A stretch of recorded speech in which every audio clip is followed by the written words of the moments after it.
But nonetheless, Shlomi or not, let's talk a little bit about what's going on. We talked about regulations, right? So legislation is engaged in deficit reduction, and that's where their 100% focus is going to be. But in the meantime, we have regulators over here. Remember the appointed folks, right? And they can make regulations. What are they doing in regulatory land right now with this administration?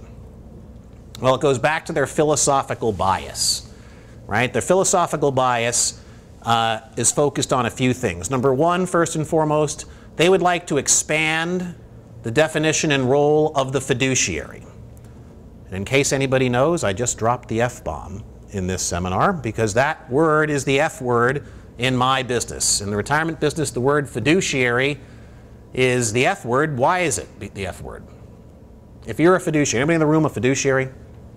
Anybody in the room want to be a fiduciary? I would ask you to check into the masochistic clinic if you raised your hand to saying, yes, I want to be a fiduciary, because there'd be something, you know, a little odd about you. Because if you're a fiduciary, it means that you can get sued, right? It means that your personal assets could be included in the settlement of that lawsuit, right? It doesn't mean you have to be right or wrong, but it means you have to always have the client's interest first, reasonable, right? And you have to follow a prudent process and document it. How does that sound on the surface? Yeah, I'm a senator. I'm saying, we are going to hold all these financial services firms to the highest standard of the law as it relates to their retirement assets. They will all be fiduciaries. They will all put their client's interest first. They will follow a prudent process. They will do all of these things. They'll document it. We'll audit and monitor them on a regular basis. How does that sound? Sounds cumbersome. Yeah, well, it sounds a little cumbersome, right? That's a good word for it. On the surface, you're like, yeah, okay. Hold their feet to the fire. Good. Cumbersome is a good word for it, right? And it's more than cumbersome, because if you become a fiduciary and you know that you're now held to a much higher liability risk, right, and something you might or might not be able to control could cause you to get further sued and litigated, how would you react if you were running a big financial services firm? Yeah, right? You know, the worry here that I have about that, while on the surface having processes and protocols and regulations in place that make sure that the right things are happening to investors, makes all the sense in the world. But how far do you go with that? Because my mother, Kutztown, Pennsylvania, she's got a $25,000 IRA. If some firm is going to be held to a Title I ERISA fiduciary standard on my mother's $25,000 IRA, what do you think they're going to do to her and her IRA? Well, one thing they might say to her is, beat it, Mrs. Carl, right? You're too small of an investor for us to be a fiduciary on. Go find someone that's willing to do that. That would be one reaction. Is that a good or a bad outcome for my mom? That's not good. Right? The second thing, they could say, but, you know, Mrs. Carl, we will let you stick around with your small $25,000 IRA, but guess what we're going to do to your fees to keep you around? We're going to triple or quadruple them. Is that a good or a bad outcome for my mom? And if we allow you to stay here, you know, in IRAs, one of the nice things about an IRA is you can buy a stock, you can buy a bond, you can buy anything you want in an IRA. It's an open architect environment. It's not limited, right? But if I'm going to let my mom's $25,000 IRA stick around, what might I require of her? Really limited. We're only going to let you do a couple of things, write down, keep between the lines, you know, autopilot. So it's funny what goes on sometimes, because I don't think the intention is wrong, but could the outcome not be optimal? That's a situation that we're dealing with right now. This is still a proposed piece of regulation, and it's playing out in Washington as we speak right now, so we'll have to see where this all goes. One of the byproducts is you could have less limits and choices with your IRA assets. So we'll have to see where it goes. Okay? So that's the first thing that the current regulators are trying to do. The other thing they're dealing with is they've passed several pieces of regulations already passed related to fees on retirement accounts.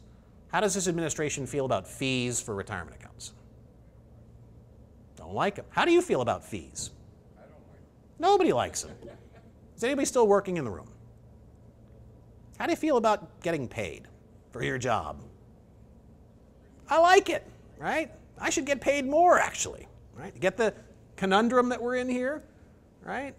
So that's the situation that we're in. So this administration is very focused on fees.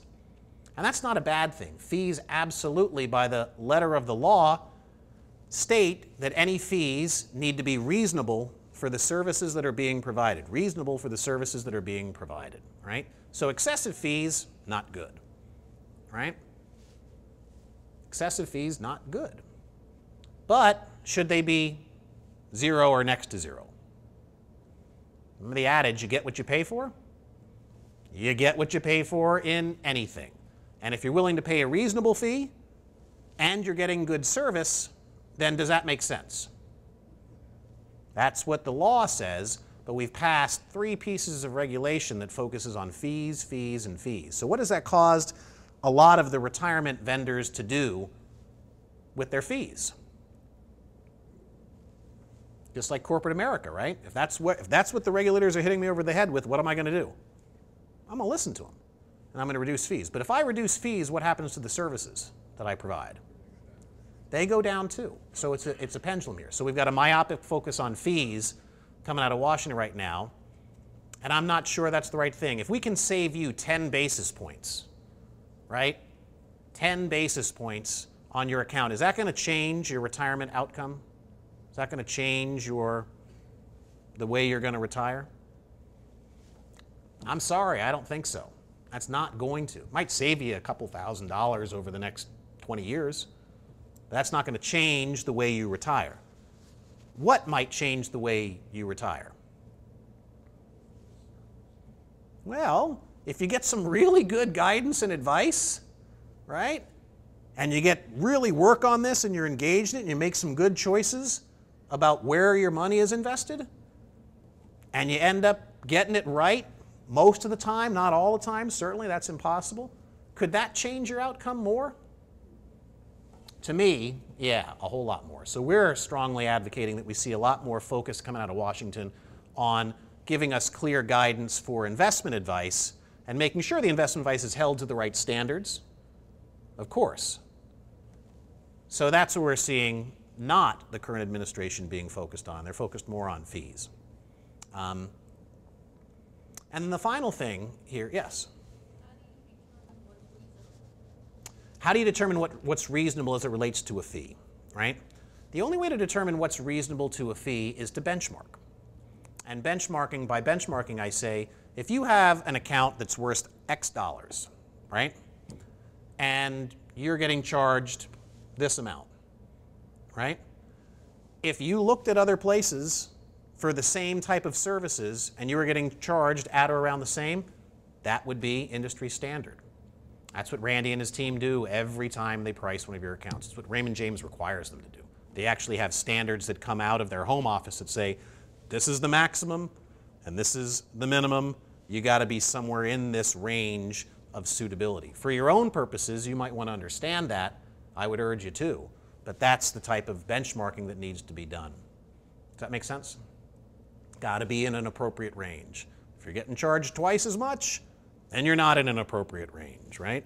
You know, particularly then, you got to value the services that you're getting, right? If you're getting no services at all, you know, you had one meeting with someone and they, you know, helped you out and smacked you on the butt on your way out, and that was the last time you talked to them in 3 years.